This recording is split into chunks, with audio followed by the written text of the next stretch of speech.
I kind of wanted to take a look at what's been going on with Boston.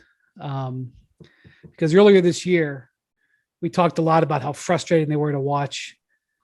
I had such high hopes for Jason Tatum this year, and he was really frustrating me the way that he played. Well, Tatum has been just incredible. Last 20 games, Celtics are 17-3. I don't know if they play tonight, so I don't know if this is. They play Friday against Detroit and Cade Cunningham, actually. I know they've got a 7-game road trip that they're on. So last 20 games, Celtics 17-3. 30 points a game, 7.5 rebounds, 5 assists, 50% shooting, 39% on threes. It's pretty good. I mean, he's playing at an all NBA level. We talked about how we've talked in the past about what kind of a bargain contract the Celtics got Jaylen Brown on. They got him at significantly less than the max. Last year, Jason Tatum was a borderline all NBA player. Mm-hmm. Didn't make it. He wasn't the first out, but he was in the amongst the top 3, and that cost him hitting his Rose provision, the Rose multiplier. I think it was in the neighborhood of 30 or 40 million. It would have got him. Yep. He is now, considering he is playing like a first or second team all NBA player. The Celtics, I mean, it's uncouth to talk about this, to say, oh, well, we dodged a bullet because he didn't make all NBA.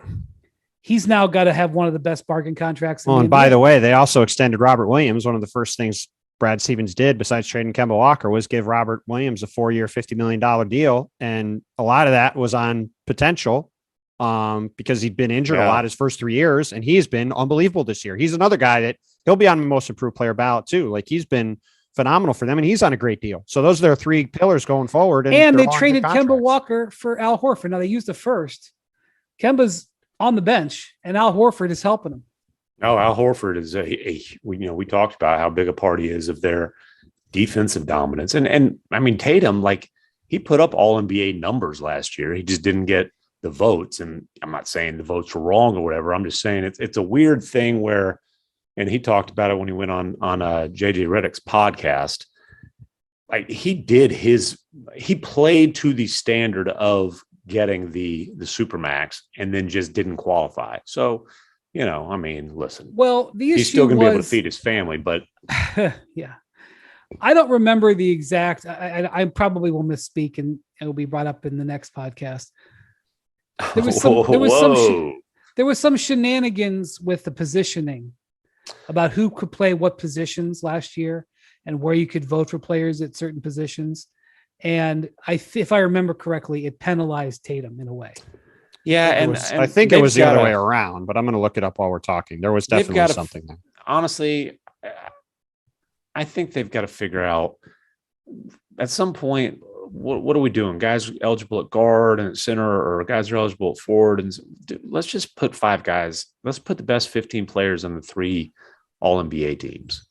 I think the positions, like, what position? Like, people think Luka Doncic is a forward. He's not a forward. He's a point guard. Tatum had more votes than Kyrie, but because he was a forward and not a guard, he didn't make the All-NBA team. That was right. And there was somebody that they positioned at forward who should have been a guard. I can't remember. Was it Jimmy Butler?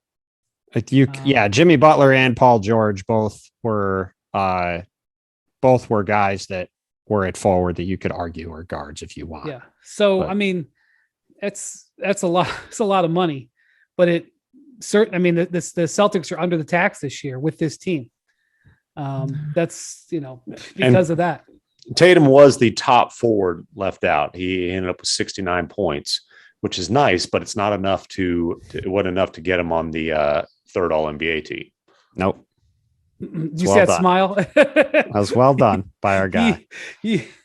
Well, and look, we spent a lot of time talking about All-NBA, but we should probably talk about just how good the Celtics have been. And, you got these 2 teams here today in Brooklyn and Philly, and the Celtics demolished the Sixers a few weeks ago after the trade, although James Harden did not play in that game, and they beat the Nets on Sunday. And I think there's a real chance the Celtics might just be better than those teams, which I did not beat think. The Nets with Tatum putting up 50 whatever points. Yeah, he had 54 and kind of outdueled KD down the stretch and won the game. I think they match up really well with Philly. I think if they play, I think they would beat Philly.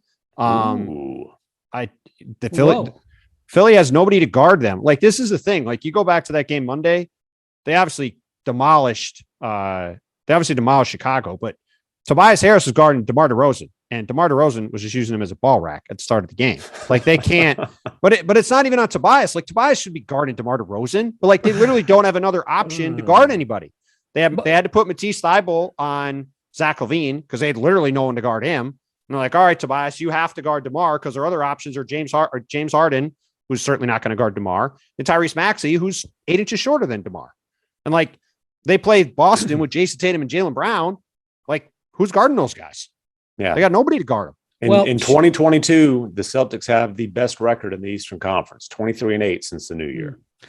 So, and number one defense since the new year. So the two of the teams in front of them, Chicago and Milwaukee, have 2 of the 3 hardest schedules left. The Celtics don't have an easy schedule left either. Well, and this is the one other thing. The Celtics during this stretch have basically only played bad teams or injured teams for the last 20 games. The first good team they beat that was healthy was Memphis last Thursday. Every other team they've played has either been bad or injured. So now they've been awesome, and I think they are really, really good. But it is worth pointing out that a lot of these games have come against pretty subpar competition, and it will be interesting to see. They get Miami coming up in the next couple of weeks. They play Dallas on Sunday. That's going to be a really fun game to watch. Like, I want to see them play some more of these good teams like they did against Brooklyn, like they did against Memphis, and get wins against them to kind of validate what they've been doing. Thanks for watching ESPN on YouTube. For live streaming sports and premium content, subscribe to ESPN Plus.